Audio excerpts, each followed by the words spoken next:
आं गिबियावनो बड'लेण्ड रादाब आरो टाइम्स नाव बड'लेण्डनि रादाब बुथुमगिरि नोंथांमोननिसिम आंनि खुलुमनायखौ बावहरग्रोनाय जाबाय।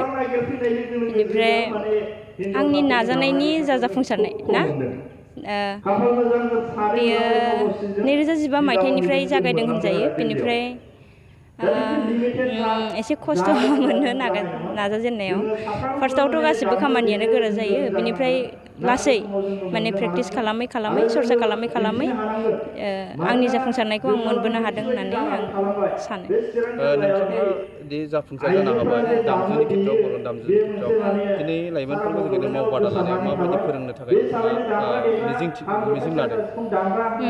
जोंनि मावबादाया दिनैनिफ्राय जागायबाय। बेनिफ्राय 17 जुलाइसिम जागोन। बेनिफ्राय गोदान गोदान सोलोंसाफोरा दिनैनिफ्रायनो फैबाय। गाबोननिफ्राय हयथ' बांबावनो हागौ।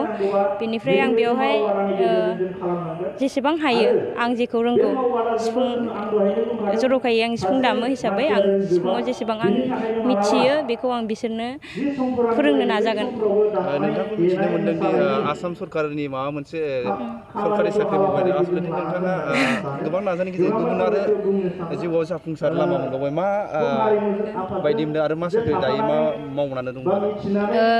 बेयो जाहैबाय दाख्लैसो आसाम सरकारजों खुंजानाय टेट बेयावहाय आं उथ्रिसार जादोंमोन। बेयावहाय बेनिफ्राय जा सिलेक्सन दाख्लैनि रिक्रुइटमेन्ट गोदान ओंखारदोंमोन LP आरो UPनि बेयाव आं UPयावहाय मेरिट लिस्टआव फैनानै दा मावगासिनो आरो गवालपारा जिल्लायाव मोनदों।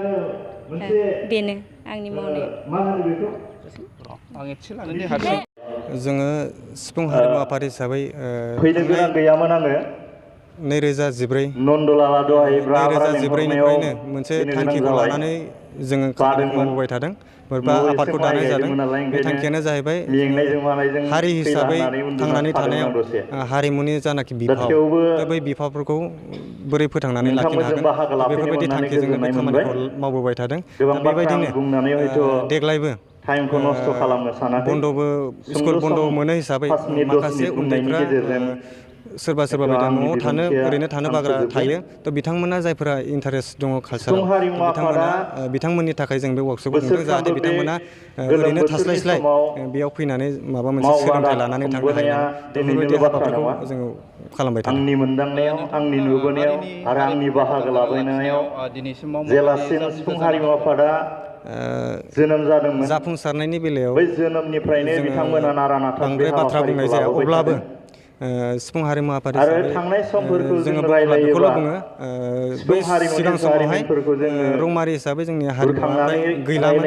बे हिसाबै हारिमुवा दा जोंनि थाखाय गोनां हिसाबै जों बेखौ दाफिननाय जादों। आरो बेनि गेजेराव मोनसे मोजां खामानि जादों होननानै बुङोब्ला जोंनि सिफुं हारिमु आफादनिफ्रायनो गिबिसिनै बर' आइजो दामगिरि बिथांमोना उजिदों आरो दामनानै देखायनानै आइजोफ्रादि मोनसे दामनो हानाय गोहोबो दङ। बे गोहोखौ दिन्थिनो हादों।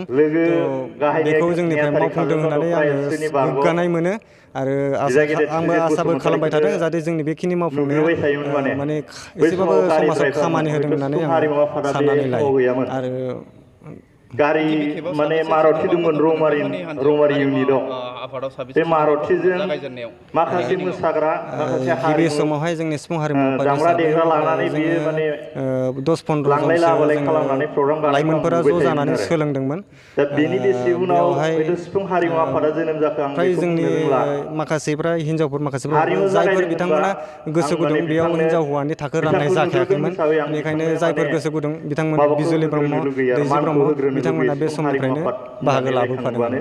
माने बिनि नामखौ गोसोखाङो आङो।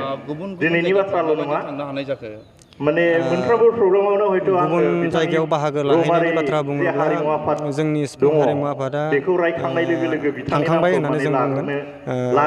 बे समावहाय जोङो जायगानि नाम खोन्थायोब्ला चेन्नाइ, हायद्राबाद, तेलेंगाना दा बेफोरबायदि जायगाफोरावहाय जों थांनाय जाबाय। अब्लाबो जोंनि हारिमु फोथांनानै